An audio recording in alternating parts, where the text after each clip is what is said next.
की आपण मराठी माणसं कुठे कुठे विखुरले गेलेलो होतो. कर्नाटकात मराठी माणूस, राजस्थानात मराठी माणूस, गुजरातात मराठी माणूस, मध्य प्रांतात मराठी माणूस, हैदराबाद मध्ये मराठी माणूस, अशा वेगवेगळ्या ठिकाणी विभागलेला मराठी माणूस एका छताखाली यावा म्हणून या चळवळीला सुरुवात झाली, जिला म्हणावं संयुक्त महाराष्ट्राची चळवळ सुरू झाली. माडगुळकरांनी प्रस्ताव दिला. जसा माडगुळकरांनी प्रस्ताव दिला तशी जे आले, डांगे आले, डॉक्टर बाबासाहेब आंबेडकर आले, एस एम जोशी आले, आचार्य आत्रे आले, प्रबोधनकार ठाकरे आले. बघता बघता या साताऱ्याचं पत्री सरकार क्रांतिसिंह नाना पाटील आले, गाडगीळ आले. अनेक वीरांनी मिळून त्या चळवळीला हात घातला. का तर मराठी माणसाची एकजूट करायची होती, महाराष्ट्र नावाचं एक राज्य करायचं होतं म्हणून. एकजुटीनं एकमुठीनं दिली ललकार, एकजुटीनं एकमुठीनं दिली ललकार. मराठी तितका मिळवाया बाकी एक सार. काय खोयचे मायबाप माय आपुली, माती आपुली, आपुल घरदार आणि कसा या मोहर गाय बांधतो कुठलं संस्कार. मग आता येळ जाणा दावा मराठ्याचा बाण करू का बीज मुंबई आधी मुंबई काबीज करायची. म्हणजे आताची मुंबईची महाराष्ट्राची राजधानी ती आपल्या महाराष्ट्रामध्ये नव्हती मायबाप. बॉम्बे नावानं स्वतंत्र राज्य असलेली ही मुंबई आपल्या महाराष्ट्रामध्ये नव्हती. मुंबई तर महाराष्ट्राच्या मनाचा ध्यास आहे, मराठी मनाची आस आहे, मराठी मनाचा श्वास आहे. मुंबईला सोडून हा मराठी मुलूक महाराष्ट्र घडवायचा कसा म्हणून या चळवळीचं ब्रीद वाक्य बदललं गेलं. मुंबईसह संयुक्त महाराष्ट्र झाला पाहिजे. पण मराठ्यांनी एखादी मोहीम हाती घ्यावी, मराठ्यांनी एखादा लढा हाती घ्यावा, त्याला दिल्लीचं तख्त अडवण्याचं होत नाही मायबाप. याही चळवळीला दिल्लीचं तख्त अडवा आलं, दिल्लीवरून आदेश निघाला. मग मोरारजी देसाई नावाचा कसाई आणि मराठी असून मराठी मन मेलेला सखा पाटील एकत्र घोषणा करून म्हणाले. काय म्हणाले ते मराठी माणसांना? पुढची 5000 वर्ष ही मुंबई आम्ही या महाराष्ट्राला मिळवू देत नाही. पुन्हा एकदा मराठी माणसाने मराठी माणसाचा घात केला होता. त्याच्या या बोलण्याचा घाव आपल्या जिव्हारी लागला.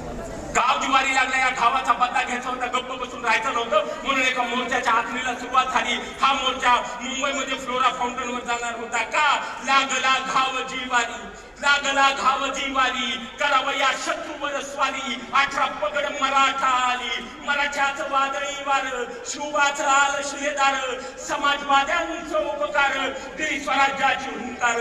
निघाला हा मोर्चा. या अपमानाचा बदला केला. मुंबई आणि महाराष्ट्र एकच सांगायला निघाला मोर्चा. लाठी खाएंगे लेकिन मुंबई लाएंगे, लाठी खाएंगे लेकिन मुंबई लाएंगे अशा घोषणा करीत करीत निघाला होता. कोण होतं मायबाप या मोर्चामध्ये? शेतकरी होता, कामगार वर्ग होता, हातावरचं पोट धरणारे होते, समाजसेवक होते, कवी होते, बंद होते, साहित्यिक होते. आजच्या काळात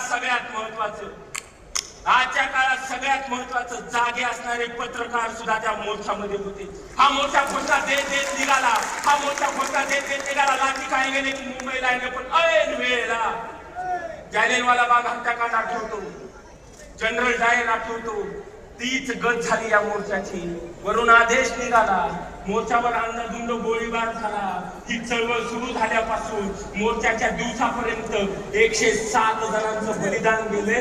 मुंबईला महाराष्ट्र आणि महाराष्ट्राला मुंबई.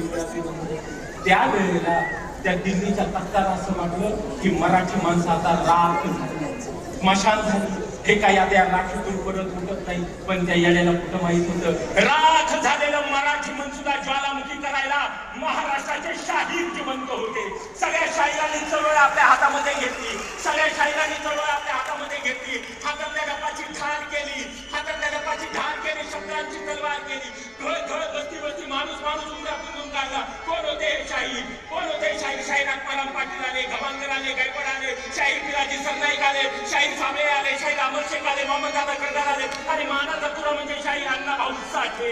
या सगळ्यांची चळवळ आपल्या हातामध्ये घेतली. अरे घळ बस्ती माणूस उमरातून काढला. एवढं जंग पछाडलं, एवढं जंग पछाडलं. दिल्लीच्या तख्ताला शाहिरांच्या पायावर झुकावं लागलं आणि 1 मे 1960 रोजी मुंबईसह महाराष्ट्र आपल्या पदरात पडला. आता कल्पना करून बघा, तर या महाराष्ट्राला लोककलावंतांची आणि शाहिरांची परंपरा नसते आज आपले हाल काय असते. मुंबई नावाची किंवा महाराष्ट्र नावाची एक बस आहे. तिचा ड्रायव्हर आपला आहे, कंडक्टर आपला आहे, दुर्दैव आहे आपण राखीव 4 जागेने होत चालतो. मुंबई तुमची, भांडे घासा आमची, हे वाक्य आज या मराठी मनावर बिंबवलं जातं. आज या मुंबईमध्ये अशा काही काही संस्था आहेत तिथं तुम्ही मराठी असल्यानंतर तुम्हाला खरं नाकारलं जातं. अरे आता तरी जाग बघून पुन्हा दाखवलं पाहिजे की आम्ही तेच आहे त्यांनी संयुक्त महाराष्ट्राची चळवळ निघावं लागणार आहे. पुन्हा एकदा आपला इतिहास काय होता या भविष्यात दाखवावं लागणार आहे.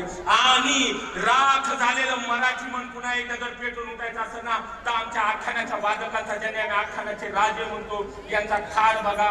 पुन्हा एकदा मन ज्वालामुखी झाल्याशिवाय राहायचं नाही. ए माय बाप, जिथं आमच्या आखाण्याच्या राजांचा थाट आवडलं ना तिथं टाळ्यांचा मुद्रा त्याला विसरू नका बरं. अरे